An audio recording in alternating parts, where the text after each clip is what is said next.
Mister हक एहसास चीख कर उठती है। अधिकार जो कि उसकी बगल में सो रहा था वो भी चौंक कर उठता है।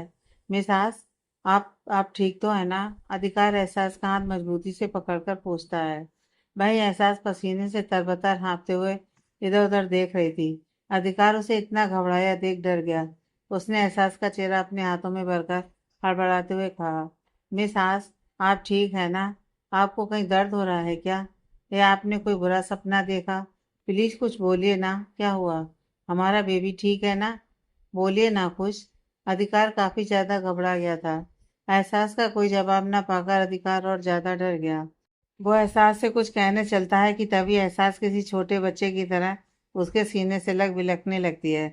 अधिकार को कुछ समझ में नहीं आता है कि क्या हुआ। वो एहसास को चुप कराने की कोशिश करने लगता है। अधिकार उसकी पीठ सहलाते हुए, चुप हो जाओ, चुप हो जाइए, बिल्कुल, मैं हूं ना आपके साथ। बोलिए क्या हुआ? किससे डर गई आप? मुझे बताइए। मिस्टर हक, मेरी मिस्टर हक गिर गया है, खराब हो गया वो। अब मैं क्या करूं? हाँ, ये कहकर एहसास तेज तेज रोने लगी। अधिकार उसे सामने कर उसके आंसू पोंछते हुए, मिस हास, क्या गिर गया? क्या खराब हुआ?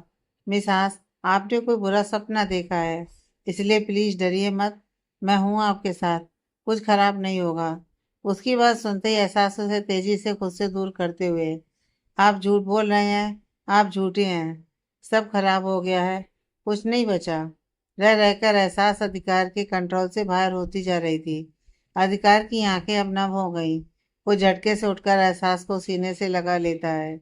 मिसास, मैं हूं ना, कुछ कुछ भी खराब नहीं हुआ है, सब सही है, मैं कुछ गलत नहीं होने दूंगा। अधिकार के लफ्जों में उदासी साफ झलक रही थी।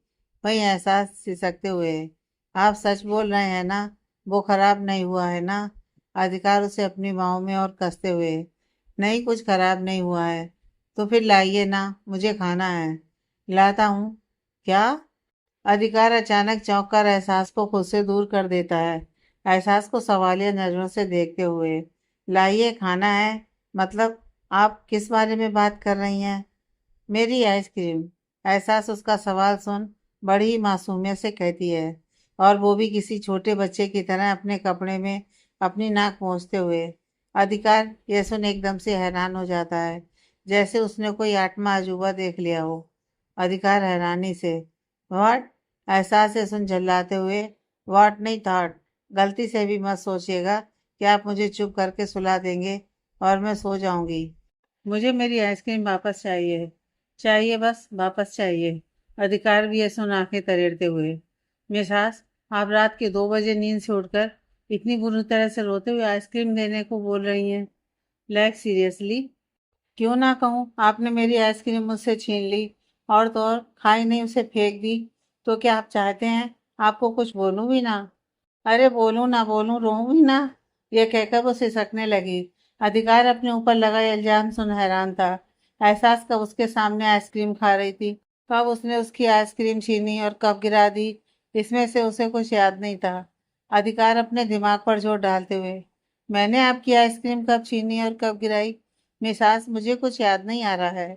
एहसास उसे गुस्से से घूरते हुए, अभी अभी तुरंत आपने मेरी आइसक्रीम मुझसे छीन ली और उसे गिरा दी, ये कहकर कि मिसास, आप कोई छोटी बच्ची नहीं है जो आइसक्रीम खाएंगी।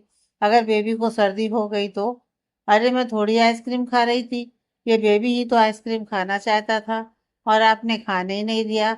आप बुरे हैं, बहुत बुरे। अधिकार है सुन एक पल के लिए एहसास को ऊपर से नीचे देखने लगा, और अगले ही पल उसकी हंसी के ठहाकों की गूंज पूरे कमरे में सुनाई देने लगी। एहसास उसे हंसते देख जल भुन गई और उसे गुस्से से देखने लगी। एहसास गुस्से से, मिस्टर हक, आप पागल हो गए हैं क्या, जो ऐसे पागलों की तरह हंस रहे हैं? मैंने कोई जोक सुनाया है क्या? अधिकार ये सुन अपने मुंह पर उंगली रख लेता है और अपनी हंसी पर कंट्रोल करने की कोशिश करने लगता है, पर अगले ही पल वो फिर से हंस पड़ता है, और उसके कुछ ही पल बाद वो कसकर एहसास को अपने सीने से लगाकर और जोर जोर से हंसने लगता है। एहसास गुस्सा तो थी, पर अधिकार के सीने से लगते ही वो नरम पड़ गई, और बड़ी मासूमियत से, आप मुझ पर हंस क्यों रहे हैं? प्लीज ना, हंसना बंद करिए वरना मैं गुस्सा हो जाऊंगी। अधिकार उसकी बात सुन उसे अपनी बाहों में और कसते हुए, हाय मेरा बड़ा बच्चा, आप कितने क्यूट हो। आप सपने को हकीकत समझ बैठे। अरे बुद्धू, आप सपना देख रहे थे ना। आपने कोई आइसक्रीम खाई और ना मैंने उसे गिराया है। मुझ पर भरोसा नहीं तो उधर टाइम देखिए। एहसास जैसे ही घड़ी की तरफ देखती है, उसकी आंखें हैरानी से बड़ी हो जाती हैं और उसे समझते देर नहीं लगती कि अधिकार सच बोल रहा है। यह सब उसका सपना था। यह समझते ही एहसास शर्म के मारे अधिकार के सीने में अपना सिर छिपा लेती है। अधिकार हंसते हुए, मुझे नहीं पता था कि आप इतनी पागल और क्यूट हो। आज ना मुझे ऐसा लग रहा है जैसे आप मेरी नन्ही सी मिसाज हैं। आई लव यू मेरा बच्चा। उसकी बातें सुनना एहसास की आंखें नम हो जाती हैं और वो अधिकार को अपनी बाहों में कस लेती है। दोनों कुछ पल के लिए एक दूसरे में खो जाते हैं। तभी एहसास धीरे से, मिस्टर हक। हाँ मिस्टर हक। हाँ मिसास, बोलिए, मैं सुन रहा हूँ। मुझे ना खाना है। क्या खाना है बच्चे? आप गुस्सा करोगे अभी। नहीं करूँगा, बोलिए ना क्या खाना है। आइसक्रीम। वाट? आइसक्रीम? अधिकार ने हैरान होते हुए कहा। हाँ प्लीज़ ना, मुझे आइसक्रीम खानी है। मुझे क्या, बेबी को भी खानी है। प्लीज़, मुझे क्रेविंग हो रही है। जाइए ना, लेकर आइए। No chance. आप आइसक्रीम बिल्कुल नहीं खा सकती, वो भी इतनी रात में। अभी 2 दिन ही हुए हैं आप हॉस्पिटल से घर आई। आपको फिर वही जाना है क्या? आपको सर्दी हो गई तो बेबी भी आपकी वजह से परेशान हो जाएगा। हम सुबह खाने चलेंगे। अब गुड गर्ल की तरह चलिए, सो जाइए। यह कहकर उसे सुलाने की कोशिश करने लगा। वहीं एहसास उसे मना करते हुए देख उससे अपनी बात मनवाने के लिए धीरे से अपने दोनों हाथ अपने गाल पर रखकर अपनी पलकें बार बार झपकाते हुए, प्लीज, प्लीज मिस्टर हक, प्लीज। यह कहते हुए एहसास किसी मासूम छोटे बच्चे की जैसी लग रही थी। उसका गोरा दमकता हुआ चेहरा, ऊपर से सोकर उठने और उठकर रोने से लाल हो चुकी छोटी आंखें बहुत ज्यादा प्यारी लग रही थीं। उस पर उसका क्यूट सा फेस बनाकर अपनी पलकें झपकाना, अधिकार की नजरें वहां जमसी गईं और यहीं वो पिघल गया। कुछ पल बाद अधिकार भी बड़ी मासूमियत से बनावटी गुस्सा दिखाते हुए, अच्छा अच्छा, अब मेरा मूड मत बनाइए। मैं कंट्रोल नहीं कर पाऊंगा। जा रहा हूँ। उसकी बात सुनते ही एहसास खुशी से उसके गले लगकर बच्चों की तरह उछलने लगती है। अधिकार उसकी इन हरकतों पर हंस पड़ता है और उसके माथे को चूम लेता है। कुछ देर बाद आधी रात में ठंडी ठंडी हवाओं के बीच अधिकार और एहसास कमरे की बालकनी में खड़े आइसक्रीम खा रहे थे। जहाँ अधिकार बड़े ही सलीके से खा रहा था, वहीं एहसास ऐसे खा रही थी जैसे वो आइसक्रीम उसकी जिंदगी का पहला और आखिरी आइसक्रीम हो। उसके साथ साथ उसके होंठ और नाक भी शायद आइसक्रीम खा रहे थे। किसी छोटे बच्चे की तरह होंठों के चारों तरफ आइसक्रीम ही आइसक्रीम लग चुकी थी। जैसे ही अधिकार की नजर एहसास पर गई, एक पल के लिए वो हैरानी से उसे देखने लगा। वही एहसास बेपरवाह सी अपनी आइसक्रीम खा रही थी, अधिकार मुंह बनाते हुए। मिसास, क्या कर रही हैं आप? एहसास उसकी तरफ बिना देखे मजे से खाते हुए, क्या कर रही हूँ? खा रही हूँ और क्या, अपनी फेवरेट चॉकलेट आइसक्रीम एंजॉय कर रही हूँ। ऐसे 10 साल का बच्चा भी आपसे ज़्यादा अच्छे से खाता होगा। खुद खाइए ना, पूरे चेहरे को क्यों खिला रही हैं? ये कहकर अधिकार उसका चेहरा साफ करने चला। एहसास ये देख 2 कदम पीछे होते हुए, क्या कर रहे हैं? मुझे डिस्टर्ब मत करिए। मुझे ऐसे ही खाना आता है। आपको जो तरीका आता है वो मुझे नहीं पता। बाद में सिखा दीजिएगा। अभी चुप रहिए। यह कहकर वो फिर से आइसक्रीम खाने लगी। अधिकार फिर से उसे ध्यान से देखने लगा और अगले ही पल उसके चेहरे पर शैतानी मुस्कुराहट आ गई। वो मुस्कुराते हुए, मिसास, आइसक्रीम खाने का एक बहुत बेहतरीन तरीका भी होता है। एहसास बिना उस पर ध्यान दिए, कौन सा? अधिकार थोड़ा हंसते हुए, अपने तरीके से खाना बंद करिए, फिर मैं अपना तरीका सिखाऊंगा। इस बार एहसास खाना बंद कर अधिकार को पलके टिमटिमाते हुए ध्यान से देखने लगी। वहीं अधिकार फुर्ती से थोड़ा आगे बढ़कर एहसास के गाल पर अपनी आइसक्रीम लगा देता है। एहसास 1 कदम पीछे हो, झन्नाते हुए, ये कौन सा तरीका है? ये कहकर वो अपना गाल साफ करने चली, पर जब तक उसके हाथ उसके गाल तक पहुंचते, अधिकार झटके से उसका हाथ पकड़कर उसे अपनी तरफ खींच लेता है और वो उसके सीने से जा लगती है। एहसास को समझ ही नहीं आ रहा था कि अधिकार को अचानक क्या हो गया। वो अपनी छोटी छोटी आंखों को जरूरत से ज्यादा बड़ी कर उसे देखने लगी। वही अधिकार धीरे से उसके करीब जा उसके गाल पे लगाई आइसक्रीम अपने होठों से छू लेता है। एहसास की तो सांसें बुलेट से भी ज्यादा फास्ट हो जाती हैं। और वो झटके से अधिकार की टी शर्ट की कॉलर मजबूती से पकड़ लेती है। वहीं अधिकार फिर से अपने हाथ में लिया फोन एहसास की नाक के ऊपर लगा देता है और फिर पहले की तरह उसकी नाक पर लगी आइसक्रीम होठों से छू लेता है। एहसास की आंखें शर्म से बंद हो जाती हैं। वो हड़बड़ाते हुए, मिस्टर हक प्लीज छोड़िए मुझे। अधिकार उसके सरमोहया पर मुस्कुरा उठता है और उसके कान के पास जाकर धीरे से फूंक मारकर, अभी मेरी आइसक्रीम का सबसे अच्छा फ्लेवर बाकी है, यह कह वो फिर से थोड़ी आइसक्रीम एहसास के होठों पर लगा देता है और उसके अगले ही पल अधिकार के होंठ एहसास के होठों से जा मिलते हैं। अब एहसास भी उसी सुकून में खोसी जाती है। एहसास क्या देख रही हो, चलो यहाँ से, रेहान तेज आवाज में चिल्लाकर कहता है। वहीं एहसास जो कब से एक छोटे 10 साल के बच्चे को आइसक्रीम खाते देख रही थी, वो रेहान की आवाज़ सुन चौंक कर उसकी तरफ देखने लगती है। रेहान उसके कंधे पर हाथ रख, एहसास उस बच्चे को इतने ध्यान से क्या देख रही हो? एहसास जिसकी आंखों में आंसू आ चुके थे, वो अपने दर्द को बड़ी मुश्किल से छिपाते हुए, कुछ नहीं, बस कुछ पुरानी यादें आ गईं और वो याद अधिकार से जुड़ी हुई होंगी, है ना? क्योंकि अब तुम्हारी आंखों का हर आंसू उसका दिया हुआ ही होता है। प्लीज एहसास चलो यहाँ से। खुद को हिम्मती दिखाने का नाटक बहुत हुआ अब। मैं तुम्हें ऐसे नहीं देख सकता। ये कहकर वो एहसास का हाथ पकड़कर उसे वहां से ले जाने लगा। पर एहसास अपनी जगह से हिली भी नहीं। एहसास बड़ी ही मायूसी से, जान मोहब्बत क्या होती है नहीं जानते हो तुम। मोहब्बत की पहली शर्त यही होती है कि अपनी मोहब्बत को खोते हुए भी देखना तो उसकी खुशी में मुस्कुराना जरूर। जब जी भरकर रो ना पाओ तो जी भरकर हंस लेना। इंसान की सच्ची मोहब्बत वही है जिसमें वो अपनी मोहब्बत को अपने से ऊपर रखता है। मेरे लिए मिस्टर हक बहुत ऊपर है। मैं उनकी खुशी में भी अपने को भूल कर हंसना चाहती हूँ। जब तक वो किसी और के नहीं हो जाते तब तक उन्हें अपना समझना चाहती हूँ। मेरे पास बचा सारा वक्त मैं उन्हें देखकर जीना चाहती हूँ। भगवान ने मुझसे मेरी जिंदगी, मेरी मोहब्बत, मेरे मिस्टर हक को छीन लिया। कम से कम तुम कुछ पलों के लिए उन्हें देख तो लेने दो। ये आंखें उन्हें अपने दिल में उतार लेना चाहती हैं ताकि ये यादें मुझे जीने में मदद करें। उनकी मेहंदी, संगीत और शादी मैं सब देखना चाहती हूँ आज। प्लीज रेहान, आज रात तक मुझे दूर से सही पर उनके करीब रहने दो प्लीज। एहसास की बातें सुन रेहान की आंखें छलक उठती हैं। आखिर ऐसी निस्वार्थ मोहब्बत उसे भी तो थी एहसास से। मोहब्बत की जुदाई का दर्द उससे बेहतर कौन समझ सकता था। ना चाहते हुए भी रियान ने एहसास का हाथ छोड़ दिया। फिर मुड़कर उसे गले लगकर, तुम खुश हो तो मैं भी खुश हूँ, पर मैं यहाँ रुक नहीं सकता। मेरा कहीं और जाना जरूरी है। आज बहुत बड़ा सुराग मेरे हाथ लगने वाला है, पर तुम वादा करो कि तुम अपना ध्यान रखोगी। मैं बसर से बात कर लूंगा, वो भी तुम्हारे साथ रहेगा। अब मैं जा रहा हूँ, तुम अपना ध्यान रखना। यह कहकर वो तेजी से वहां से निकल जाता है। वही एहसास बस खाली आंखों से उसे देखती रहती है। इधर दूर खड़ा अधिकार पर्दे की ओट में छिपा कब से उन्हें देख रहा था। उसकी नम आंखों में उसके साथ साथ एहसास का दर्द भी समा चुका था। चाहते हुए भी वो जाकर एहसास को सीने से नहीं लगा सकता था। शाम के 4 बजे पौलमी और अधिकार फूलों से सजे स्टेज पर बैठे थे। जहां अधिकार ने डार्क ग्रीन कलर का कुर्ता पहन रखा था, वहीं पौलमी ने डार्क ग्रीन कलर की शिफॉन की साड़ी पहन रखी थी।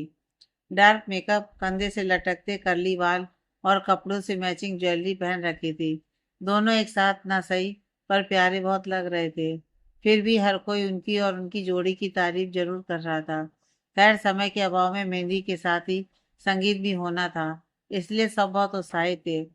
कौलमी बेटा, हाथ आगे बढ़ाओ, मेहंदी वाली तुम्हारे हाथों पर बहुत प्यारा मेहंदी रचा देगी। पल्लू बुआ ये कहते हुए पौलमी का हाथ मेहंदी वाली की तरफ देने लगती हैं। नहीं बुआ जी, मुझे मेहंदी नहीं लगवानी है। पौलमी एक सांस में अपना हाथ उनके हाथ से खींचते हुए कहती है। सब उसकी बात सुन हैरान हो जाते हैं। स्नेहा जी आगे बढ़, बेटा क्या हुआ, कोई प्रॉब्लम है तुम्हें? मेहंदी से एलर्जी है या कुछ और बात है? पल्लू बुआ भी घबराई सी। हाँ बेटा, क्या हुआ तुमको? कुछ बुरा लगा तुम्हें तो हमें बताओ। बाकी सभी दुल्हन की मेहंदी न लगाने को लेकर असमंजस में थे। जहाँ तुल अपनी तेज नजरों से कुछ देख मुस्कुराने लगा, वहीं अधिकार पौर्णमी को समझने की कोशिश कर रहा था। वहीं पौर्णमी बड़ी ही मासूमियत से, बुआ जी, आंटी, ऐसी कोई बात नहीं है, मैं ठीक हूँ। मुझे ना कोई प्रॉब्लम है ना ही एलर्जी। बस मैं मेहंदी मेहंदी वाली से नहीं लगवाऊंगी। बुआ जी ने हैरानी से, मेहंदी वाली से नहीं लगवाओगी तो फिर किससे लगवाओगी बेटा? आस्था मेहंदी की कीप हाथ में ले। भाभी कहिए तो मैं लगा दूं आपके हाथों में मेहंदी। सॉरी आस्था, पर मैं तुमसे भी नहीं लगवा सकती। पौलमी मायूस सा चेहरा बनाकर बोलती है। स्नेहा हल्के गुस्से से, मेहंदी वाली से नहीं लगवाना, आस्था से भी नहीं लगवा सकती, फिर किससे लगवाना चाहती हो? एहसास से। पौलमी एहसास को तिरछी नजरों से देखकर कहती है।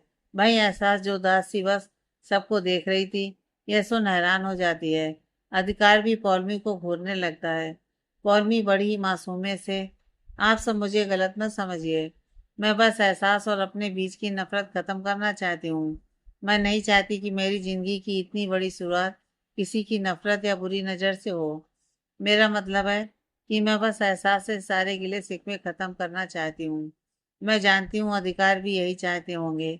एहसास तुम बोलो, क्या तुम सब भूलकर मेरे हाथ पर मेहंदी रचाओगी? एहसास बोलो, क्या तुम एक नई शुरुआत करोगी? प्लीज बोलो, क्या तुम ये नहीं चाहती? पौलमी ने अपने गलत इरादे को भी सबके सामने ऐसे पेश किया जैसे उससे ज्यादा साफ और रहम दिल कोई ना हो। हर कोई पौलमी की इस दिखावटी अच्छाई का कायल हो गया। जहाँ एहसास अंदर ही अंदर टूट रही थी, वही अधिकार चाहते हुए भी उसकी मदद नहीं कर पा रहा था। खैर सब एहसास की प्रतिक्रिया का इंतजार कर रहे थे। तभी स्नेहा तंज भरे नजरों से एहसास को देखकर, पौलमी बेटा तुम अच्छी हो इसका मतलब सब यहाँ तुम्हारे जैसे नहीं है। यहाँ तो लोग अपने कामों से ही दूसरों की तो क्या, अपनी नजरों में गिर चुके हैं। उनसे अच्छे की उम्मीद करना बेवकूफ़ी है। प्लीज ये छोड़ो और मेहंदी की रस्म आगे बढ़ाओ। पल्लू बुआ भी एहसास को गुस्से से देखकर, सही कह रही हैं स्नेहा बहू, यहाँ लोग अपनों के साथ भी खेल खेलते हैं, तो तुम तो उनके लिए कुछ हो ही नहीं। ये सब छोड़ो, वैसे ही हमारा बहुत मजाक बन चुका है, अब और मजाक मत बनाओ हमारा। ये कह पल्लू बुआ मेहंदी वाली को इशारा करती है और मेहंदी वाली पौलमी को मेहंदी लगाना शुरू कर देती है। भाई आस्था अधिकार के हाथों पर भी शगुन की मेहंदी लगाना शुरू कर देती है। यह सब सुन और देख एहसास को बहुत बुरा लगता है, पर फिर भी उसकी आंखें नम नहीं होती हैं। शायद उसके दिल को भी दर्द सहने की आदत हो रही थी। वहीं दूसरी तरफ अधिकार का दिल अंदर से तड़प उठा, पर चाह कर भी वो कुछ बोल ना सका, बस बिलख कर रह गया। लेकिन पौलमी यहीं नहीं रुकी। वो मुस्कुराते हुए, एहसास मेहंदी ना सही, तुम मेरे लिए डांस तो कर सकती हो ना? प्लीज मेहंदी की शुरुआत ना सही, पर संगीत की शुरुआत तो तुम ही कर दो। ये सुन एहसास कुछ कहती इससे पहले ही अधिकार गुस्से में उठकर खड़ा हुआ और उसे ऐसे देख बाकी सब भी थोड़ा डर गए। अधिकार पौलमी को गुस्से से देखते हुए, पौलमी क्या तुम भूल गई कि एहसास प्रेग्नेंट है? उससे ये सब करवाना उसके और उसके बच्चे के लिए सही नहीं है। इसलिए प्लीज सोच समझ कर बोलो। एहसास से मेरा कोई रिश्ता नहीं है, पर मैं सबकी तरह इंसानियत का रिश्ता भी नहीं भूल सकता, समझी तुम? ये कह वो वहां से जाने लगा, जहाँ बाकी सब अधिकार की बात को कहीं ना कहीं समझ गए। भाई पौलमी और अतुल अंदर से जलभून उठे। एहसास का सपोर्ट करते देख पौलमी तो कुछ ज्यादा ही बौखला गई। पर तभी हॉल की लाइट्स ऑफ हो गईं। सब एक दूसरे को देखने लगे और कुछ ही देर में म्यूजिक ऑन होने के साथ ही एक स्पॉटलाइट सेंटर पर पड़ी। उसके अगले ही पल एक मधुर आवाज सुनाई दी। अधिकार के साथ साथ बाकी सभी उस तरफ देखने लगे। एहसास स्पॉटलाइट के नीचे जमीन पर बैठी आंखें नीचे किए गा रही थी। अधिकार उसे वहां देख ऊपर से यह गाना सुन एकदम से चौंक चुका था। पौलमी अतुल और बाकी सभी थोड़े हैरान थे। इधर एहसास अपनी कमर मटकाकर उड़ते हुए गाने के बोल पर अपने हाथों से मुद्राएं बनाकर और चेहरे पर दर्द का भाव होते हुए भी होठों से मुस्कुराते हुए नाचने लगी। सबकी बारातें आईं, डोली तू भी लाना। सबकी बारातें आईं, डोली तू भी लाना। दुल्हन बना के हमको राजा जी ले जाना। यह कह वो अपने हाथ अधिकार की ओर बढ़ाती है, पर अफसोस आज वो दोनों एक दूसरे को हाथ ना थामने के लिए मजबूर थे। एहसास अपनी पुरानी बातें सोचते हुए, चाहा था मैंने, सोचा था मैंने, क्या क्या थे अरमान दिले नादान के, आंखों में आंसू आए हो। अधिकार और एहसास दोनों ही उन यादों की गलियों में खो जाते हैं, जहाँ मिस्टर हक ने अपनी मिसाज को पूरी दुनिया के सामने संपूर्ण अधिकार दे रस्मों कस्मों से शादी के बंधन में बंधने का सपना दिखाया था। एहसास उन लम्हों को याद कर तड़पते हुए, अपनी चूड़ी को देख उसे खनकाते हुए, इन आंखों में थी एक रात सजी, हाथों में कभी चूड़ी सी बजी, पर आंख खुली तो आया नजर, ना रात सजी ना चूड़ी बजी। चूड़ियों को आपस में खनखनाने से कुछ चूड़ियां आपस में रगड़ने की वजह से टूट जाती हैं। एहसास की हाथ की कलाई उससे कहीं कहीं छिल भी जाती है, जिससे खून निकल जाता है। इन सबसे अनजान एहसास नाचते हुए, मेरा टूटा था दिल उसकी झंकार थी, सारा वो रंग था मेरे प्यार खूने दिल का। ये तो है रोना दिल का। जैसे ही अधिकार की नजर एहसास के हाथ पर पड़ती है, अधिकार तड़प उठता है। वो उसे रोकने के लिए जैसे ही एक कदम आगे बढ़ता है, पीछे से स्नेहा उसका हाथ पकड़ लेती है। इधर हर एक आलाप एहसास के दिल में अब तक छिपे हर दर्द को आंसू बनाकर उसकी आंखों से बाहर आता। उस गाने की धुन और उस पर एहसास के थिरक रहे पांव उसकी तड़प को झंकार बनाकर सबको सुनाई दे रहे थे। एहसास रोती आंखों से भी मुस्कुराने की बड़ी मुश्किल कोशिश कर अधिकार के थोड़ा करीब जाकर, चलो जो भी हुआ वो खूब हुआ, अब हर कोई महबूब हुआ है सबके लिए ये रात मेरी, अब तो है यही औकात मेरी। यह कह वो अपने कदम पीछे लेकर नाचते हुए एहसास वहीं गोल गोल घूमने लगती है। जो चूड़ियां उसके हाथों से टूटकर गिरी थी, उनमें से कुछ एहसास के पैरों में चुभ जाती हैं और उनसे बेतहाशा खून बहने लगता है। एहसास बार बार घूमते हुए रोई जा रही थी। ऐसा लग रहा था कि उसके दिल पर लगा घाव उससे जिस्म पर लगे घाव का एहसास ही नहीं दिला पा रहा था। जहाँ पौलमी ये सब देखकर बहुत सुकून महसूस कर रही थी, भाई जिन लोगों को अभी तक एहसास से कोई मतलब नहीं था, उसे ऐसे देख वो लोग भी अब एक पल के लिए सिर उठते हैं। बहुत कोशिश करने के बाद भी अब अधिकार के आंसू उसकी आंखों में रुक नहीं पाते और बह निकलते हैं। लेकिन शरीर भारी होने और घूमने से एहसास को आसपास का सब धुंधला धुंधला दिखने लगता है। सब उसे बड़े ही ध्यान से देखे जा रहे थे। इधर एहसास थोड़े ही चक्कर के बाद अचानक गिरने लगती है। सब अवाक रह जाते हैं, पर तभी अधिकार फुर्ती दिखाकर उसे अपनी मजबूत बाहों में संभाल लेता है। मिस हास मिस हास आप ठीक हैं? अधिकार हड़बड़ाते हुए कहता है, पर एहसास का कोई जवाब नहीं आता। बसल और विधि उसके पास आ जाते हैं अधिकार की मदद करने के लिए। जहाँ विधि भी एहसास को सहारा देने लगती है, वहीं बसल चिल्लाते हुए, मिल गई खुशी उसे तंग करके। आप सब जानते हैं ना कि वो प्रेग्नेंट है, फिर भी आप सब उसे मेंटली टॉर्चर कर रहे हैं। उसकी बात सुन स्नेहा भी चिल्लाते हुए, बसल अपनी हद में रहो, हम सब ने उसको नहीं, उसने हम लोगों को टॉर्चर किया हुआ है। उसे ये सब करने को हमने नहीं बोला था। अपनी हालत की जिम्मेदार वो खुद है, समझे तुम? बसल उनकी बात सुन मायूस हो जाता है। अतुल भी उसका साथ देते हुए, बसल तुम हमारी फैमिली का हिस्सा हो या एहसास की फैमिली का, तुम जानते हो उसकी आज जो भी हालत है, उसकी जिम्मेदार वो और उसके अपने हैं, और उसके अपने हम तो बिल्कुल भी नहीं है। वैसे भी मेरी ही गलती थी इस लड़की को अपने घर का हिस्सा बनाने का फैसला लेने की। अब और तमाशा हो इससे पहले एहसास को रेहान के पास छोड़कर आओ। बाकी सब भी एहसास को भला बुरा बोलने लगे। कौलमी तो एहसास को अधिकार की बाहों में देखकर ही जल भुन चुकी थी, पर उसका इस वक्त बोलना उस पर ही उल्टा ना पड़ जाए, यह सोचकर वो चुप ही रही। स्नेहा फिर से चिल्लाते हुए, बसल फोन करो रेहान को और कह दो एहसास को ले जाए यहाँ से, वरना मैं। मम बस बस करिए प्लीज, मिसाज ठीक नहीं है, पहले उन्हें ठीक होने दीजिए, अधिकार बीच में ही चिल्लाते हुए कहता है। और कुछ न बोलकर अधिकार अपने गुस्से का घूंट पीकर एहसास को अपनी गोद में उठाकर ऊपर ले जाने चलता है। पर तभी वहां रेहान आ जाता है। रेहान चिल्लाते हुए, एहसास को हाथ भी मत लगाना अधिकार। सब चौंक कर उसकी तरफ देखते हैं।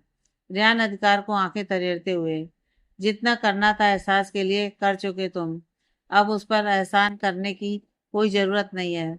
मैं उसका दोस्त हूँ, उसके साथ और हमेशा रहूँगा। ये कह रेहान पास आकर एहसास को अपनी गोद में उठा लेता है और तेज कदमों से बाहर चला जाता है। इधर अधिकार और बाकी सब बस रेहान को जाते हुए देखते रहते हैं। टोनी, बस 1 घंटा, 1 घंटे बाद शादी की सारी रस्म शुरू हो जाएंगी। तुम्हें पता है ना तुम्हें क्या करना है? अतुल फोन पर टोनी से बात करते हुए आहिस्ता आहिस्ता कहता है। उधर से कुछ सुनने के बाद अतुल चिल्लाते हुए, नहीं नहीं नहीं, ये आखिरी मौका है, तुम्हें यह करना होगा, आगे जो होगा देखा जाएगा, समझे तुम? रेहान से दूर होते ही एहसास को किडनैप कर लेना, किसी को कुछ पता नहीं चलेगा, सब शादी में बिजी होंगे और हमारा काम हो जाएगा। पैसा, पासपोर्ट और लगेज सब एयरपोर्ट के पास बिहार कॉटेज में रखा है। टोनी, टोनी तुम सुन रहे हो? अतुल। तभी पीछे से स्नेहा अतुल के कंधे पर हाथ रखती है। अतुल हड़बड़ाकर पीछे मुड़ता है और इस हड़बड़ाहट में फोन उसके हाथ से नीचे गिर जाता है। स्नेहा उसे ऐसे देख हैरानी से। अतुल, अतुल आप ठीक तो हैं? क्या हुआ? अतुल अपने माथे का पसीना पोंछते हुए। कुछ नहीं स्नेहा। अतुल, कुछ नहीं हुआ। तो आप इतने हड़बड़ाए हुए क्यों लग रहे हैं? और यहाँ क्या कर रहे हैं? हम कब से नीचे आपको खोज रहे हैं। अतुल इधर उधर देखते हुए। वो वो मैं बस थोड़ा अजीब सा महसूस कर रहा था। सुबह से थोड़ा इतने लोगों के बीच में था ना, इसलिए अनकंफर्टेबल महसूस कर रहा था। बस हवा खाने इधर आ गया था। अच्छा, अब नीचे चलो, सब बुला रहे होंगे। ये कह वो तेज कदमों से नीचे की तरफ चला जाता है। इधर स्नेहा उसके बिहेवियर में कुछ बदलाव देखकर, अतुल को हो क्या है? वो तो यहाँ किसी से बात कर रहे थे। अगर मैंने सही सुना था तो उन्होंने टोनी का नाम बोला था। पर टोनी तो, ये कहते कहते वो बीच में रुक जाती हैं और तभी उनकी नज़र नीचे पड़े फोन पर पड़ती है जो अतुल का था। स्नेहा उस फोन को जल्दी से उठाती हैं और उतनी तेजी से डायल कॉल लिस्ट चेक करती हैं। ऊपर ही दिख रहा एक नाम देखकर स्नेहा की आंखें हैरानी से बड़ी हो जाती हैं। उसके मुंह से निकलता है, तन्मय? मतलब हमारा टोनी? एहसास, अब कुछ ठीक हो? रियान एहसास के बैठने में हेल्प करते हुए पूछता है। एहसास अपना सर पकड़कर, मैं ठीक हूँ। तुम कब आए? रियान रुमाल से उसका चेहरा साफ करते हुए। जब तुम डांस करते करते बेहोश हुई थी। एहसास, तुम वाकई में अपने होश खो चुकी हो क्या? क्या तुम्हें याद नहीं कि तुम अकेली नहीं हो? एक नन्ही सी जान तुम्हारे अंदर पल रहा है। ना ना, सही उसका तो ख्याल करो यार। एहसास को रियान की बात सुनकर महसूस होता है कि उसने कितना गलत किया इस हालत में ऐसे डांस करके। एहसास अपने पेट पर हाथ रखकर नम आंखों से, sorry, I am so sorry. Riyan उसे मायूस होकर देख, चलो आगे से ख्याल रखना। मेरे पास ज़्यादा टाइम नहीं था, इसलिए मैं तुम्हें पास के ही एक छोटे से हॉस्पिटल में ले आया। तुम्हारे हाथ और पैर पर थोड़ी चोट थी, डॉक्टर ने बैंडेज लगा दिया है। तुम ठीक हो पर पूरी तरह से नहीं। एहसास उसकी बात सुन थोड़ी राहत की सांस लेती है। एहसास, मुझे तुमसे कुछ कहना है। क्या तुम मेरी बात सुनकर खुद को संभाल पाओगी? रियान हड़बड़ाते हुए कहता है। एहसास उसकी तरफ देखती है। रियान बहुत ज्यादा ही परेशान लग रहा था। एहसास ये सोच कि वो शायद उसे अधिकार की शादी में जाने से रोकना चाहता है, काफी दुखी हो जाती है। पर फिर भी खुद को संभालते हुए, रियान बोलो, मैं सुनूंगी तुम्हारी बात। धीरे धीरे सब कुछ सहने की हिम्मत बढ़ती जा रही है। ये बात तुम्हारे पास से जुड़ी हुई है। रियान एक सांस में कहता है। एहसास से सुन हैरान हो जाती है और रियान को एकटक देखने लगती है।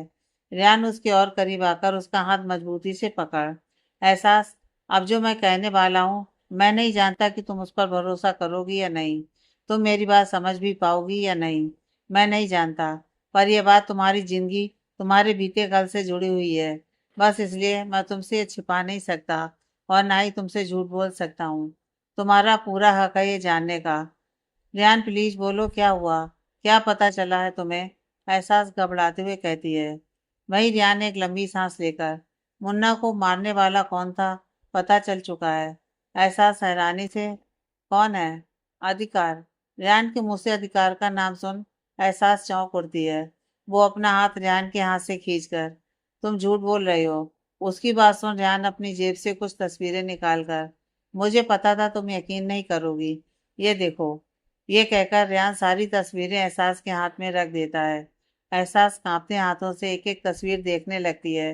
हर तस्वीर में साफ साफ टेरेस पर खड़ा अधिकार और मुन्ना दिख रहा था।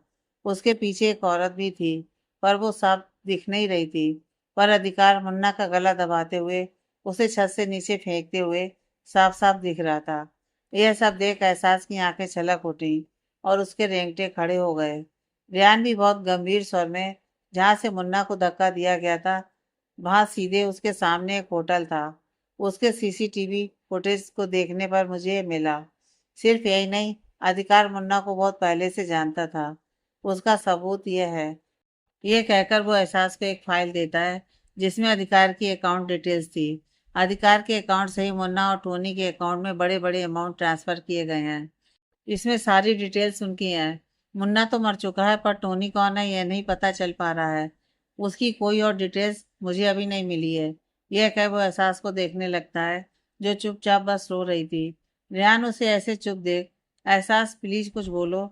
देखो, अभी इनसे कुछ साबित नहीं होता है। मैं खुद यकीन नहीं कर पा रहा इन सब बातों पर हर सबूत की एक कड़ी अधिकार से जुड़ रही है। क्या सच है ये नहीं पता अभी, पर अगर सच यही है तो मैं अधिकार को कभी माफ नहीं करूंगा और ना ही तुम्हें करने दूंगा। बस मैं जानना चाहता हूँ कि तुम क्या सोच रही हो और क्या करना चाहती हो। एहसास उसकी बात सुन उसकी तरफ देख बिलखते हुए, रियान, ये सब सच नहीं हो सकता। वो ऐसा नहीं कर सकते। मैं जानती हूँ मिस्टर रको। रियान प्लीज बोलो ये सब झूठ है। प्लीज बोलो। ये कह वो बिफर उठती है। रियान भी उसे ऐसे देख बिफरते हुए, काश ये सब झूठा होता है एहसास, काश। You are looking very beautiful. Ma'am सच में आपको किसी की नज़र ना लगे। आप किसी जन्नत की अप्सरा से कम नहीं लग रही हैं। आपके हस्बैंड आपको मंडप में देखकर आपकी खूबसूरती में ही खो जाएंगे। पार्लर की स्टाफ में से एक लड़की ने पॉलमी को उसके मेकअप का लास्ट टचअप देते हुए कहा। पॉलमी ने उसकी बात सुनकर खुद को जैसे ही अपने सामने लगे एक बहुत बड़े आईने में देखा, एक पल के लिए वो भी अपनी नज़र न हटा सकी। दूध जैसा सफ़ेद पॉलमी का रंग, उस पर सुर्ख लाल रंग का जोड़ा, उससे ही मैचिंग रेड और गोल्डन नगों से जड़े हुए ज्वेलरी, गले में बड़े बड़े सेट, कानों में सहारे वाले झुमके, नाक में बड़ी सी सोने की नथ, माथे पर लटकती बड़ी सी बिंदिया और पैरों में चमकती चांदी की भारी पायल, हाथों में अधिकार के नाम की मेहंदी और उस पर सुहाग का चूड़ा, चेहरे पर फुल ब्राइडल मेकअप, आंखों में काजल, होंठ पर डार्क रेड लिपस्टिक और दोनों भौहों के बीच दमकती लाल बिंदी, और आखिर में दुल्हन का श्रृंगार पूरा करती हुई सर को ढके लाल चुनर। वाकई में ऐसा लग रहा था जैसे मानो साक्षात पार्वती जी खड़ी हों और आज उनका ही फिर से शिव जी के साथ विवाह होने वाला हो। तभी वहाँ पार्लर की हेड आती है और जैसे ही उसकी नज़र पौलमी पर पड़ती है वहीं जमसी जाती है। हेलो डेवल, मुझे विश्वास नहीं हो रहा कि कोई इतना भी खूबसूरत हो सकता है। न जाने ऐसा क्यों लग रहा है जैसे मैं किसी देवी को देख रही हूँ। यह कह वो औरत पौलमी के कान के पीछे काजल का काला टीका लगा देती है। वही पौलमी बस ये सब देख मुस्कुरा उठती है। मैम बुरा मत मानेगा, पर मुझे लगा कि कहीं आपको मेरी नज़र ना लग जाए, इसलिए मैंने काला टीका लगा दिया आपको। वैसे मेरा नाम अपूर्ति दास है और ये पार्लर मेरा ही है। हमें मौका देने के लिए thank you so much ma'am. यह कहकर वो पौलमी की तरफ हाथ बढ़ा देती है। पौलमी मुस्कुराते हुए उनसे हाथ मिलाकर, नाइस टू मीट यू। मुझे किसी बात का बुरा नहीं लगा। थैंक यू सो मच इतनी प्यारी बातें करने के लिए। जो भी हुआ है वो सब तो आप सबने ही किया है। शुक्रिया तो मुझे आपका करना चाहिए। यह कहकर पौलमी उन्हें गले से लगा लेती है। अपूर्ति मुस्कुराते हुए, अधिकार बहुत लकी है जो उसे आप जैसी वाइफ मिलने वाली है। वैसे मैं और अधिकार एक ही कॉलेज से हैं और इस पार्लर को ओपन करने में अधिकार ने ही मेरी मदद की थी।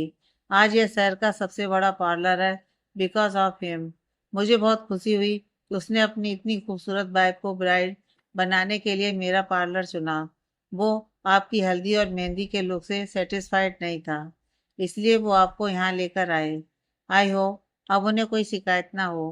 पौलमी उनकी बात सुनकर उनका हाथ पकड़कर, जी बिल्कुल नहीं, अब उन्हें मेरे लुक से कोई प्रॉब्लम नहीं होगी। वो बहुत खुश होंगे मुझे ऐसे देखकर। वैसे वो कहाँ है? अधिकार यहाँ नहीं आया है। बसल वो आपको लेकर जाएगा यहाँ से। अभी मुझे अधिकार का कॉल आया था। वो मंडप में पहुँच चुका है। अब बस आपको जाना बाकी है। चलिए मैं आपको बाहर ले चलती हूँ। यह कहकर वो पौलमी को ले जाने लगती है। तभी एक मिनट, आहुति अपने कदम रोककर कहती है। पौलमी हैरानी से, क्या हुआ? मैम आप ऐसे नहीं जा सकती, आहुति एक सांस में कहती है। पौलमी खुद को ऊपर से नीचे देखकर, क्या हुआ? कुछ बाकी रह गया है क्या, या कुछ प्रॉब्लम है? आहुति उसकी बात सुन मुस्कुराते हुए, अरे नहीं ऐसी कोई बात नहीं है। वो अधिकार ने एक बात कही थी। ये कह वो कॉल कर अधिकार से की गई बात को याद करने लगती है। आहुति समझ आ गया ना कि तुम्हें क्या करना है। तो सब फिनिश हो जाने के बाद उसका चेहरा घूंघट से ढक देना। यह कह अधिकार एक लंबी सांस लेता है। आहुति हैरानी से, पर घूंघट की क्या जरूरत है अधिकार? ब्राइड का लुक बिना घूंघट के ही अच्छा लगता है।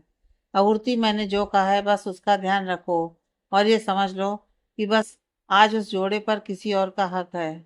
लेकिन किस्मत का खेल कुछ और है। मैं नहीं चाहता कि मैं उस चेहरे को देखकर अपने कदम पीछे ले लूं। ये कह वो कॉल कट कर देता है। आवर्ती, क्या हुआ? आप बता क्यों नहीं रही कि क्या प्रॉब्लम है? पौलमी की बात सुन वो अपनी सोच से निकल वर्तमान में कदम रखती है। आवर्ती मुस्कुराते हुए पौलमी की चुनर से उसके चेहरे पर बड़ा सा घूंघट कर, इसकी कमी थी। आपके होने वाले पति आपको ऐसे ही देखना चाहते हैं। उनकी बात सुन पौलमी और बाकी सब मुस्कुरा देती हैं और कुछ ही देर में सब पौलमी को लाकर बस्सल के हवाले कर देती हैं और बस्सल पौलमी को कार में बैठाकर घर के लिए निकल जाते हैं। सिंगानिया विला, गेंदे के फूल और आम के पत्तों से सजा मंडप, चारों तरफ खड़े लोग जो अपने अपने हिसाब से काफी सुंदर लग रहे थे। पल्लू बुआ, स्नेहा, आस्था और विधि सब बहुत ही प्यारे लग रहे थे।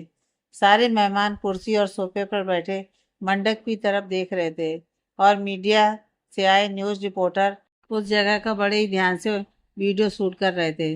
वहीं सबके आकर्षण का केंद्र बना हमारा दूल्हा, यानी कि अधिकार मंडप में बैठा इस वक्त कामदेव की प्रतिमूर्ति लग रहा था। सुर्ख लाल रंग का जोधपुरी सूट, माथे पर गहरे लाल रंग का पगड़ी वाला सेहरा, तेज की तरह चमकता टीका, आंखों में लगा काजल और गले में लटकते मोती और नगों की लंबी माला उसकी सुंदरता में चार चांद लगा रहे थे। इस समय अधिकार की खूबसूरती साक्षात कामदेव को पीछे छोड़ने वाली थी। शादी में आई आधी लड़कियां तो मन ही मन दुल्हन को कोस रही थी। आखिर कोसे भी क्यों ना। हीरे की खान का सबसे खूबसूरत और कीमती हीरा आज किसी और के नाम का जो होने वाला था। सब रह रहकर अधिकार को देख देख बस अपनी आंखों को थोड़ी राहत दे रही थी। वही अधिकार बड़ी ही गंभीरता से अपने सामने जल रहे अग्निकुंड की अग्नि को देख रहा था। बगल में ही पंडित जी संस्कृत में विवाह मंत्रों का उच्चारण कर रहे थे। बस सभी को दुल्हन के आने का इंतजार था। तभी बाहर से बुलाए गए कुछ मशहूर गायकों ने इशारा पाकर गाना शुरू कर दिया। इसी से सबको संकेत मिल गया कि बस दुल्हन मंडप में पहुंचने ही वाली है। एक साथ सबने दरवाजे की तरफ देखा। उस तरफ देखते ही सबकी नजरें हैरानी से फैल गईं।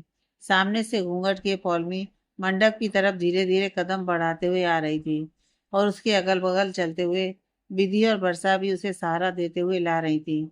वही अनुभव, बसर, ध्यान और आस्था एक लाल चुनर के चारों कोनों को पकड़ उसे पौलमी के सर के ऊपर ताने हुए आ रहे थे।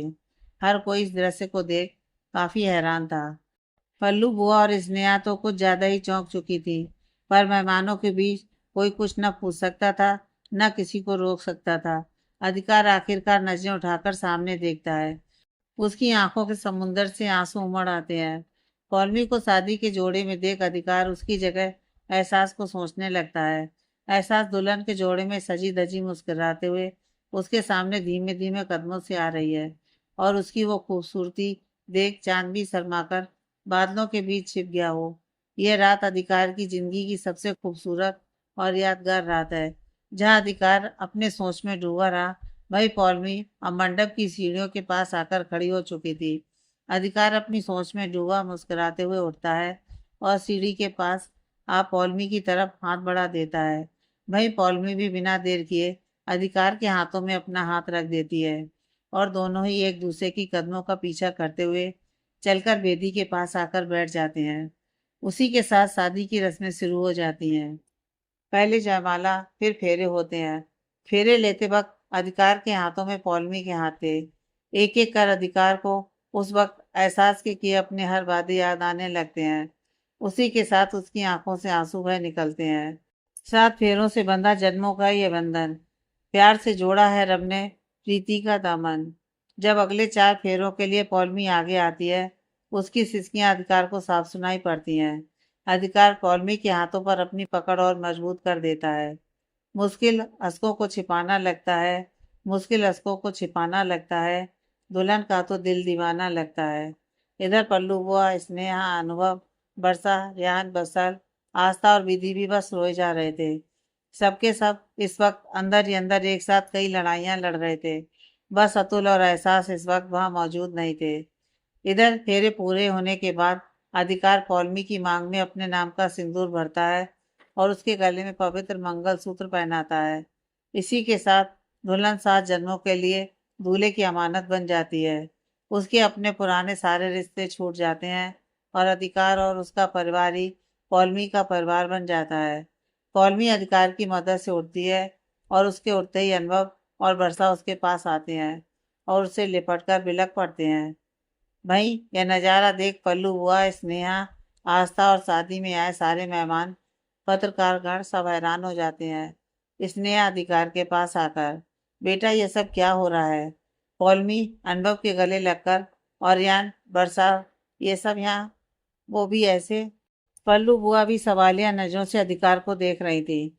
आखिर स्नेहा का किया सवाल उनके मन में भी चल रहा था। तभी अधिकार, मुझे पता है आप सब कुछ ज्यादा ही हैरान है, तो आपकी हैरानी मैं अभी दूर किए देता हूँ।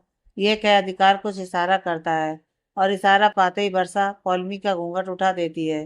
घूंघट का उठना तो जैसे लोगों के लिए आठवां अजूबा देखने जैसा हो गया था। दुल्हन को देख सबकी आंखें हैरानी से फैल जाती हैं। बिहार कॉटेज। बिहार कॉटेज जो कि कई सालों से बंद पड़ा, बस धूल मिट्टी फाँक रहा था। वहां से देखने वालों के लिए वो कोई सदियों पुराना छोटा सा कॉटेज था, जहाँ ना कोई आता था ना जाता था। पर दुनिया जिसके सर से अनजान थी, वो उस कॉटेज के अंदर का नजारा था। बाहर से वो घर जितनी बदतर हालत में था, अंदर से उतनी किसी बड़ी हवेली जैसा भव्य भी। ये कॉटेज अतुल ने टोनी के नाम पर ले रखा था। उसकी शुरुआत इसी जगह से हुई थी। इसी जगह अतुल ने पहली बार एक बड़ी ड्रग डीलिंग की थी। अतुल और टोनी के अलावा इस जगह की सच्चाई किसी को नहीं पता थी। इस वक्त कॉटेज के एक बड़े से कमरे में किसी के हंसने और किसी के सिसकने की साफ आवाज सुनाई दे रही थी। हाँ हाँ, तो मिसेज एहसास अधिकार सिंघानिया। नहीं नहीं, मिसेज नहीं, मिस एहसास राठौर। ये ज़्यादा बेस्ट है। तो मिस एहसास राठौर, मेरी दुनिया में पहला कदम रखकर आपको कैसा लग रहा है? यह कहकर अतुल एक बड़े से सोफे पर पैर पसार कर बैठ जाता है और फिर से अपनी जीत पर जोर जोर से हंसने लगता है। वही एहसास, जिसका चेहरा एक काले कपड़े से बंधा हुआ था, वो बस उसमें छटपटा रही थी।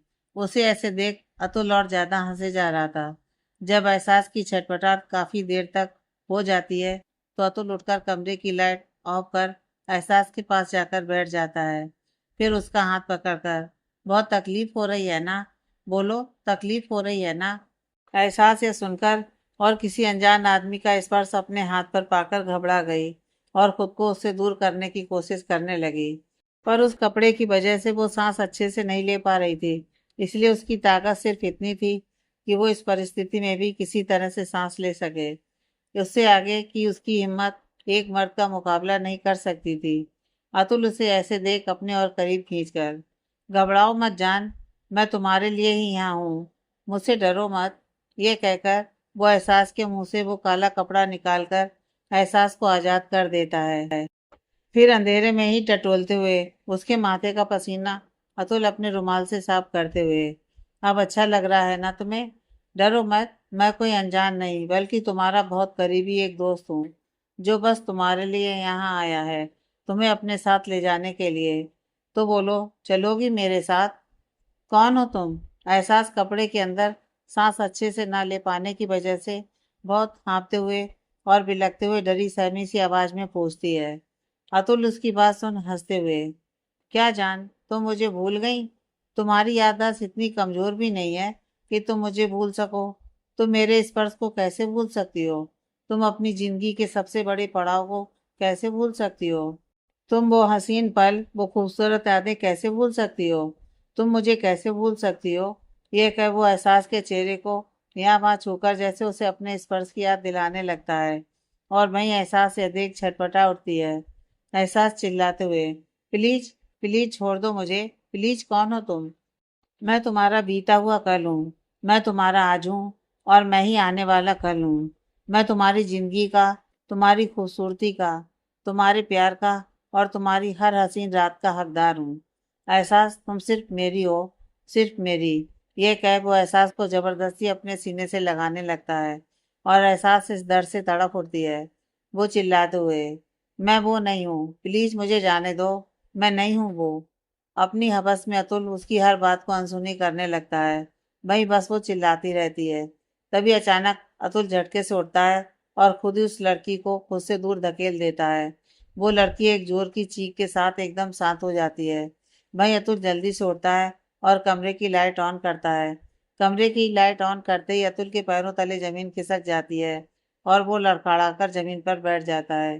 कुछ देर पहले जब से एहसास को रियान ने अधिकार के खिलाफ सबूत दिए हैं, तब से ना एहसास कुछ कह रही थी और ना कुछ सुन रही थी। वो बस रोए जा रही थी। रियान एहसास को ऐसे बदहवास सा बिलखते देख, एहसास प्लीज चुप हो जाओ, मुझसे बात करो ना, बोलो कुछ। देखो इन दो चार सबूतों से अभी कुछ साबित नहीं हो रहा है। अधिकार को तुम जानती हो ना, और मैं खुद उसे अच्छे से जानता हूँ। वो ये सब कभी नहीं कर सकता, सपने में भी नहीं। उसकी आंखों में मैंने तुम्हारे लिए सच्ची और बेपनाह मोहब्बत देखी। एहसास, मैंने तुम्हारे लिए उसे लोगों से लड़ते देखा है। हो सकता है जो सामने दिख रहा है वो आधा सच हो, पर अगर इसमें से कुछ भी सच है और अधिकार का तुम्हारे बीते कल से कोई संबंध है, तो मैं उसे जिंदा नहीं छोड़ूंगा। नहीं हो सकता ये कभी नहीं हो सकता, समझे तुम? एहसास चिल्लाते हुए कहती है। रियान ने पहली बार एहसास को इतने गुस्से में देखा था। एहसास झटके से बेड से उठते हुए, मिस्टर हक कभी नहीं कर सकते ऐसा। वो गलत नहीं हो सकते। वो नाराज है अभी मुझसे, पर वो अभी भी सिर्फ मुझसे प्यार करते हैं। आज भी वो मेरी तकलीफ नहीं देख सकते हैं। उन्हें लगता है मैं कुछ देख नहीं पा रही, पर मुझे सब दिखता है। रियान, आज भी वो मेरे लिए मेरे साथ खड़े रहते हैं। आज भी वो भीड़ में मेरी हिफाजत करते हैं। आज भी उन्हें मेरे एक आंसू, एक चीख से पहले की तरह ही फर्क पड़ता है। आज भी वो मुझे तकलीफ में देख नहीं पाते। अगर आज भी वो तुम्हें तकलीफ में देख नहीं पाते, तो फिर क्यों कर रहा है वो पौलमी से शादी? क्यों, जब उसे तुम्हारे साथ खड़े रहना चाहिए था, तो वो तुम्हारे आसपास भी नहीं है? क्यों आज जब इस हालत में तुम्हें उसकी सबसे ज्यादा जरूरत है, तो वो तुम्हारे साथ नहीं है? क्यों आज सब जानते हुए भी वो तुम्हारे लिए लड़ नहीं रहा है? क्यों आज तुम्हारे चरित्र पर उठने वाली उन उंगलियों में से एक उंगली उसकी भी है? क्यों? बोलो, जवाब दो। क्योंकि वो मजबूर है, क्योंकि वो बहुत प्यार करते हैं मुझसे, क्योंकि वो मुझे तकलीफ में नहीं देखना चाहते हैं, इसलिए। रियान एहसास के मुंह से ये सब सुन हैरान रह जाता है। वो बस अवाक सा उसे देखता रह जाता है।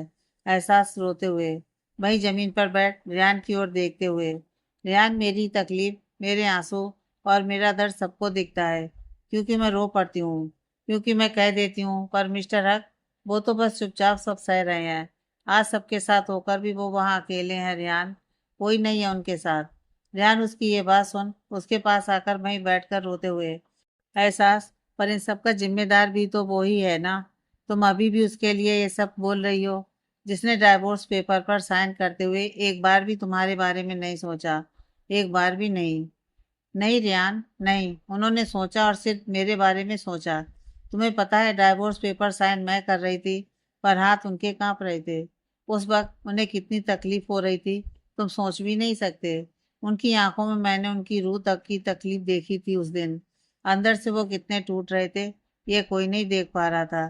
तुम जानते हो, पेपर साइन होने के बाद जब मैं तुम्हारे घर में थी, वो आए थे मुझसे मिलने। मैंने अपने हाथों पर उनके आंसुओं की गर्माहट महसूस की थी। मैंने अपने माथे पर उनकी छुअन महसूस की थी। नींद में भी मुझे उनकी सिसकियां सुनाई दे रही थी रियान। और मैं जानती हूँ उस दिन मेरे दिल ने जो भी महसूस किया वो कभी गलत नहीं हो सकता। वो आए थे उस दिन, सिर्फ उस एक दिन नहीं रियान। आज भी हर रस्म में उनकी आंखें नम थी। वो जुबान से भले ही मुझसे कुछ कह रहे थे, पर अंदर ही अंदर मुझसे कहीं ज्यादा तकलीफ उन्हें हो रही थी। आज भी जब एहसास कमजोर पड़ी, तो उसे उसके मिस्टर हक ने ही संभाला था। मैंने उनकी आंखों में वही दर्द देखा था जो मेरे दिल में हो रहा है। मिस्टर हक कभी अपनी मिसाज से नफरत नहीं कर सकते, रियान, कभी नहीं। अरे वो नफरत करेंगे भी कैसे, उन्हें तो नफरत करना ही नहीं आता है। उनकी सच्चाई, उनकी मोहब्बत साबित करने के लिए अब कोई पैमाना या इम्तिहान बचा ही नहीं है। एक बिन ब्याही माँ को उसका सच जाने बिना अपनी जिंदगी में जगह देने वाला इंसान कभी किसी को धोखा नहीं दे सकता। एक लड़की की सबसे कीमती चीज उसकी खुद की पवित्रता होती है। मेरे पास तो उन्हें देने के लिए मेरी पवित्रता भी नहीं थी। फिर भी उन्होंने मुझसे मोहब्बत की, और वो भी बेपनाह की। भले उन्होंने मुझे गुस्से में कितना ही बुरा क्यों ना बोला हो, पर कभी भी उन्होंने मेरा साथ नहीं छोड़ा। मेरी और मेरे बच्चे की जिम्मेदारी उठाई, और आज तक कभी जताया नहीं कि उन्होंने मेरे लिए क्या कुछ नहीं किया। मेरे लिए, सिर्फ मेरे लिए उन्होंने अंकुर त्यागी के सामने अपनी सालों की मेहनत को ठोकर मार दिया। उन्होंने तब मुझसे रिश्ता रखा जब उन्हें मुझसे रिश्ता निभाने की कोई जरूरत ही नहीं थी। वो गुस्से में अपनी जुबान पर काबू नहीं रख पाते हैं, पर कभी उन्होंने अपनी मर्यादा पार नहीं की। अरे जिस भगवान राम को पूरी दुनिया पूजती है, वो भी सब कुछ जानते हुए भी अपनी पत्नी सीता का साथ ना दे सके। पर मिस्टर हक, उन्हें तो कुछ भी नहीं पता था, फिर भी उन्होंने मुझे अकेला नहीं छोड़ा। तुम उनकी जगह होते तो कर पाते इतना कुछ? तुम क्या जान, कोई भी नहीं कर सकता था। तुम सोच भी कैसे सकते हो? क्या सब जानते हुए भी वो मेरा साथ छोड़ सकते हैं? अगर उन्होंने मेरा साथ छोड़ा होता तो उस रात अंकुर से मेरी इज्जत उन्होंने ना बचाई होती। वो साथ खड़े नहीं है, पर उनका साया मेरे ऊपर आज भी है। अपनी मिसाज को कभी भी वो अकेले नहीं होने देंगे, कभी नहीं। वो क्या कर रहे हैं मुझे नहीं पता, पर हाँ मैं ये जरूर जानती हूँ कि वो जो भी कर रहे हैं मुझे बचाने के लिए और सिर्फ मेरे लिए कर रहे हैं। रेहान, जिस्मों की मोहब्बत धोखा होती है, रूह वाली मोहब्बत नहीं। ये चंद तस्वीरें या कुछ कागज के टुकड़े तो क्या, अगर भगवान भी आकर कहें कि मेरे मिस्टर हक गलत हैं, झूठे हैं, धोखा दिया है उन्होंने मुझे, तो भी मैं उन पर यकीन नहीं करूंगी, कभी नहीं। रेहान, अधिकार और एहसास की मोहब्बत इनकार भी है और इकरार भी है। हम पास हैं तो भी हमारी मोहब्बत हमारे साथ है, और हम दूर हैं तो भी हमारी मोहब्बत हमारे साथ है। हम अलग होकर भी अलग नहीं हो सकते हैं। हमारी मोहब्बत अब हमारे दिलों से निकलकर हमारी रूह तक पहुंच चुकी है। जीते जी तो हम अलग होने से रहे। मेरे मिस्टर हक मेरा भरोसा कभी नहीं तोड़ सकते, कभी नहीं तोड़ सकते वो मेरा भरोसा, कभी नहीं। एहसास की एक एक बात सुनकर रेहान के रेंगटे खड़े हो चुके थे। एहसास और अधिकार की मोहब्बत जो सिर्फ उनकी आंखों में दिखती थी, आज उसे एहसास ने शब्दों में बयान कर दिया था। वाकई में अधिकार की मोहब्बत की सच्चाई और गहराई इम्तिहान से परे थी। कोई पैमाना उनकी मोहब्बत की शिद्दत को माप नहीं सकता था। दूर रहकर भी एहसास को अधिकार के दिल का हाल इतने अच्छे से पता है, ये रेहान सोच भी नहीं सकता था। एहसास की हर बात सुनने के बाद रेहान के पास अब कोई शब्द ही नहीं बचा था जिससे वो अधिकार की मोहब्बत पर उंगली उठा सके, क्योंकि एहसास की कई हर बात आखिरकार सच ही तो थी। फिर चाहे एहसास का आधा सच जानने के बाद भी अधिकार का एहसास को पूरी दुनिया के सामने अपनाना हो, या फिर पूरा सच जानने के बाद भी एहसास का साथ निभाना हो, या फिर उस रात सच में अधिकार का रेहान के घर आकर एहसास से मिलना हो।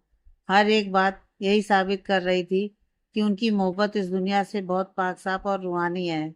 आखिरकार रेहान का दिल अधिकार के लिए एहसास की गवाही को इनकार न कर पाया। रेहान बहुत हिम्मत करके कुछ कहने चला, तभी पीछे से किसी की आवाज़ सुन, जहाँ रेहान हैरान रह गया वहीं एहसास भी सुन पड़ गई। एंजल, मेरे बच्चे, मुझे नहीं पता था कि मेरी छोटी सी एंजल इतनी बड़ी हो गई है। सामने कोई और नहीं बल्कि अनुभव खड़ा था, और वो भी बिल्कुल ठीक पहले जैसा।